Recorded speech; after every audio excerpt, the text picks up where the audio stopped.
Assalamualaikum warahmatullahi wabarakatuh. Halo pemirsa BR TV, senang banget akhirnya Fiji kembali hadir dalam program Ngobrol Bareng. Dan pastinya setiap episode Ngobrol Bareng kita selalu menghadirkan teman-teman Ngobrol Bareng untuk membahas sesuatu hal yang pastinya menginspirasi. Kali ini tema pembahasan di episode Ngobrol Bareng kali ini kita akan membahas tentang influential Gen Z bersama anak muda yang pastinya menginspirasi. Langsung aja kita undang, ini dia Kak Dalila. Halo Kak Dalila, apa kabar? Halo Kak VJ, kabar baik alhamdulillah.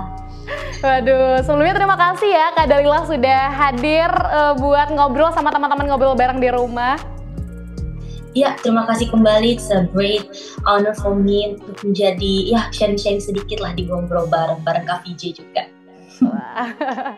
Baik, Kak Dalila ini sebelum kita ngebahas ya soal obrolan kita nih mengenai Gen Z yang mungkin sekarang lagi diiming-iming sebagai future leaders di era-era pemilu gitu ya. Nah, tapi sebelum kita ngebahas tentang pembahasan di tema kita kali ini, mungkin pemirsa BR TV di rumah pengen tahu backgroundnya Kak Dalila sekarang lagi sibuk ngapain Kak Dalila? Aku sebenarnya seorang fresh graduate dan alhamdulillah sih sekarang jadi TA di salah satu instansi, and masih juga terikat dengan agensi, so it's kind of random activity lah, not boring but fun. Wah, banyak banget aktivitasnya ya. Baik, Kak Dalila, ini yang menarik gitu ya, seorang anak muda, cantik, bertalenta, ini pasti banyak banget anak Gen Z yang mengidolakan seorang Kak Dalila. Sebagai, dan Kak Dalila juga aktif ya di berbagai kegiatan sosial ya Kak Dalila? Iya, insya Allah selalu aktif.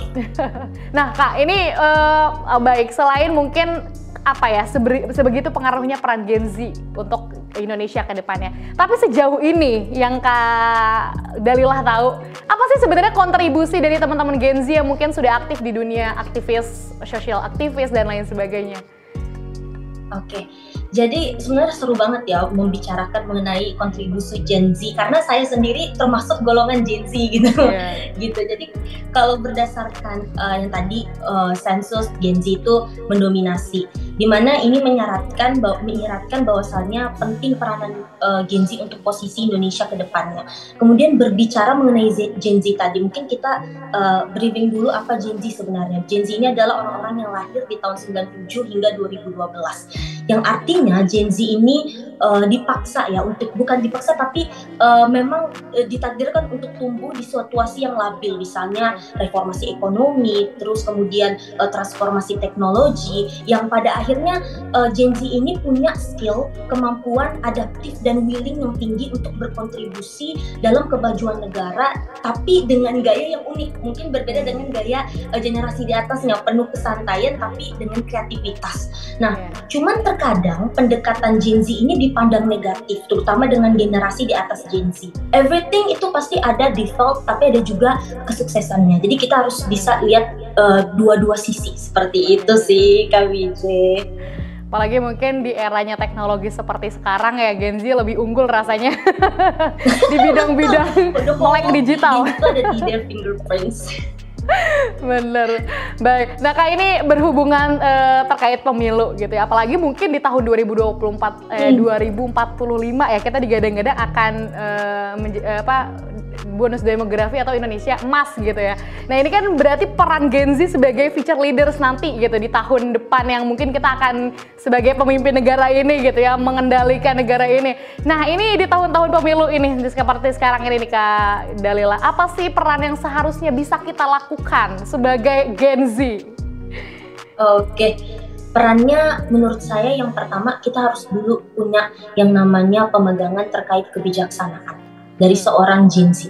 Seperti yang tadi mungkin sudah di-mention, ya Kak Vija juga berkata bahwasanya Gen Z ini kan ibaratnya dunianya ada di digital, ada di teknologi. We know how to utilize that, but sometimes kita malah justru nggak bijaksana untuk mengutilize teknologi tadi. Makanya saya bilang kunci utama adalah kita harus bijak dulu, karena kita jangan sampai percaya terhadap mitos sosmed gitu. Jadi kita harus tahu nih, bijaksana, bedain mana info yang benar, mana yang hanya ya sebagai untuk memprovokasi lah. Jadi kita harus pintar-pintar menganalisis, bijaksana dalam menganalisis setiap circumstances.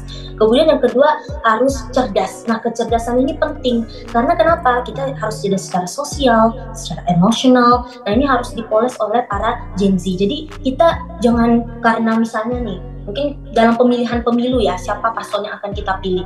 Jangan lihat survei-nya doang. Misalnya paslon ini, oh gue senang nih sama paslon ini, karena kenapa? Karena lucu gitu.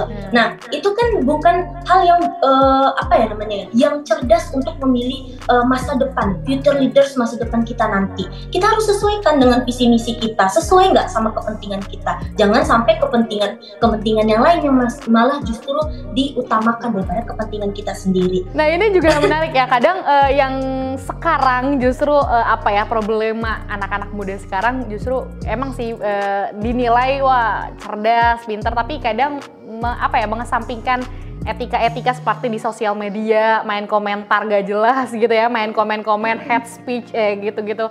Nah, itu yang jadi yang jadi concern yang seharusnya perlu diberantas, perlu diedukasi oleh teman-teman Gen Z juga ya, Kak ya. Betul sekali Kak Tuja. Oke, baik. Nah, Kak Dalila ini kan Kak Dalila aku lihat di sosial medianya ya sering melakukan kegiatan-kegiatan sosial. Nah, sebenarnya isu apa sih yang Kak Dalilah dan teman-teman lakukan gitu? Concernnya di bidang apa? Oke, sebenarnya banyak concern saya, cukup random ya concern saya. Tuh saya pernah juga berkontribusi dalam isu women empowerment. Bagaimana kita tentang health, tentang kesehatan terkait dengan wanita, kemudian stunting. Dan sekarang sih saya lagi juga concern terkait isu yang namanya global warming ya.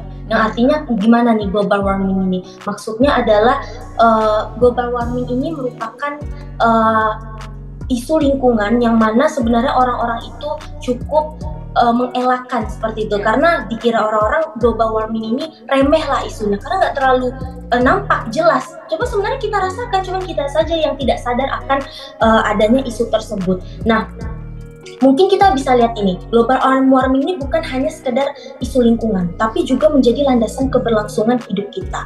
Banyak yang mungkin belum menyadari seberapa krusialnya sih isu ini dalam pengaruh terhadap kehidupan kita sehari-hari. Salah satu contoh nyatanya mungkin kita bisa lihat, katanya 10 tahun ke depan Jakarta bakal dilanda banjir rob.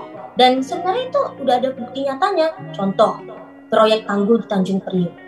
Air itu lebih tinggi dibanding daratan, bayangkan. Tanggul di Tanjung Priok itu bukan solusi yang akan bertahan. Kenapa? Karena akan terjadi yang namanya global warming, climate change, yang artinya air ini lama-lama akan naik. Jadi solusinya adalah apa? Ya kita sebagai manusia yang sadar akan pentingnya dan krusialnya isu lingkungan ini. Makanya kemarin isu ini jadi tema debat juga kan semalam untuk Cawapres. Karena memang important, cuman orang-orang saja yang terkadang ya entar aja lah, karena nggak rasa secara langsung ya. Padahal kita udah rasa, wah panas nih gitu. Wah kok cuaca sekarang aneh ya. Nah, itu makanya menjadi isu yang kompleks gitu. Luar biasa. Baik Kak Dalila, kalau dikasih kesempatan ya untuk ngobrol sama pemimpin negara saat ini yang mungkin akan jadi presiden atau jadi pemimpin negara, apa yang pengen Kalila menitipkan fokus utama untuk membereskan ini dulu, apa kira-kira di Indonesia khususnya? Untuk presiden yang saat ini atau presiden ke depannya nih? Saat ini, untuk ke depannya.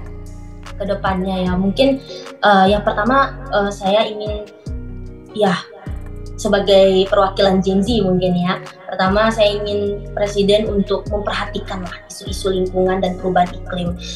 Kami berharap ya sebagai perwakilan Gen Z, pemerintah dapat lebih memperhatikan keberlanjutan lingkungan, mendorong kebijakan yang mendukung energi terbarukan, pengelolaan sampah yang efektif, serta pelestarian ekosistem alam. Kedua, pendidikan.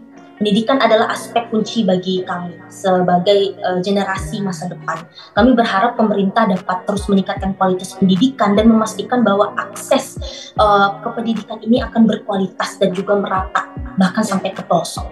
Kemudian yang ketiga, kami ingin melihat banyak partisipasi dan keterlibatan daripada generasi muda dalam pengambilan keputusan, dan juga kami percaya bahwasanya dengan melibatkan generasi-generasi muda dalam proses pembuatan pembuat kebijakan, dia dapat membawa perspektif baru yang lebih fresh. Dan kami berharap pemerintah juga dapat menciptakan peluang ekonomi yang lebih baik untuk generasi kami. Dan dukungan terhadap wirausaha muda yang mungkin entrepreneur itu akan menjadi pemimpin ke depannya bagi masa depan. Dan terakhir, kami ingin menekankan pentingnya inklusivitas dan menghormati keragaman tentunya di seluruh lapisan masyarakat. Waduh, luar biasa. Ini kalau ngedengar statementnya Kak Dalila ya, ini bisa kita lihat bahwa bukan hanya pemerhati rasanya gitu ya, bener concern terhadap berbagai isu di Indonesia memang semelek itu. Dan semoga ini berharap Gen Z, dan khususnya aku reminder banget Kak, dengan ngedenger tadi statementnya Kak Dalila, ini bisa kita sama-sama merangkul lah Gen Z untuk bisa terus menjadi apa ya, harapan bangsa ke depannya ya Kak Dalila. Amin, amin. Amin. Baik, tapi sebenarnya apa sih Kak wadah Gen Z yang belum tertampung oleh pemerintah saat ini? Selain mungkin hal yang tadi bisa disebutkan. Sebenarnya pengen apa? Mungkin diperbanyak ruang-ruang diskusi publik atau apa gitu yang lebih ke ranah anak-anak Gen Z. Oke, sebenarnya sih saya menilai untuk ini secara subjektif ya, pemerintah ini sudah cukup memberikan banyak kesempatan bagi Gen Z. Terutama mungkin saya akan membicarakan terkait dengan pendidikan ya. Banyak sekali program-program pendidikan, contoh Kampus Merdeka itu sebenarnya sangat menguntungkan bagi generasi-generasi Gen Z seperti itu. Banyak sekali kesempatan yang dulu mungkin kita jarang ada kesempatan student exchange begitu. Ada, cuman itu limited. Nah sekarang ada ISMA, kemudian kesempatan untuk magang. Jadi orang mahasiswa atau students yang dulunya nggak punya skill lama-lama bisa terasah. Jadi mereka punya CV, punya riwayat seperti itu. Jadi biar agar mereka ini dapat beradaptasi lah di lingkungan kedepannya mereka, masa depan mereka seperti itu. Jadi menurut saya sebenarnya pemerintah sudah banyak memberikan wadah, cuman mungkin pengimplementasiannya belum terlalu merata seperti itu, karena memang butuh waktu ya untuk memeratakan hal tersebut juga. Baik, kalau misalkan mungkin teman-teman Gen Z bisa compare gitu ya, sekarang mungkin jauh lebih better gitu ya. Ruangnya banyak, kalau misalkan mungkin pengen kita cari ruangnya gitu ya Kak Dalila. Benar. Kak Dalila, ini aku mau nanya, cuman emang agak melenceng dari pembahasan kita sih. Sosok inspiratif Kak Dalila. Siapa sih kalau boleh tahu, dan kenapa alasannya? Tokoh inspiratif saya itu Kak Vijay. Sebenarnya tokoh inspiratifnya tuh cukup banyak ya, beragam ya. Sesuai profesi, misalnya kalau akademia saya mungkin ke Dr. Andes Muhammad Hatta, pejuang Cut Nyak-Din, kemudian juga di international community ada Bu Retno. So it's kind of random. Tokoh inspiratif saya banyak tergantung profesi, karena masing-masing punya agenda yang mereka bawa itu beda-beda dan sangat menginspirasi bagi saya. Gitu sih Kak Vijay. Banyak ya sosoknya. Oke. Kak Dalila, ini kan Kak Dalila merupakan seorang akademik, kemudian ya selain itu skillnya juga seorang singer, sosial aktivis dan lain sebagainya. Ini mungkin pemirsa BRTV di rumah penasaran bagaimana sih cara Kak Dalila untuk concern terhadap karir-karirnya gitu, menemukan passion-passionnya di berbagai bidang itu. Tapi kita akan bahasnya tuh setelah jeda yang satu ini. Pemirsa jangan kemana-mana, tetap di Ngobrol Bareng.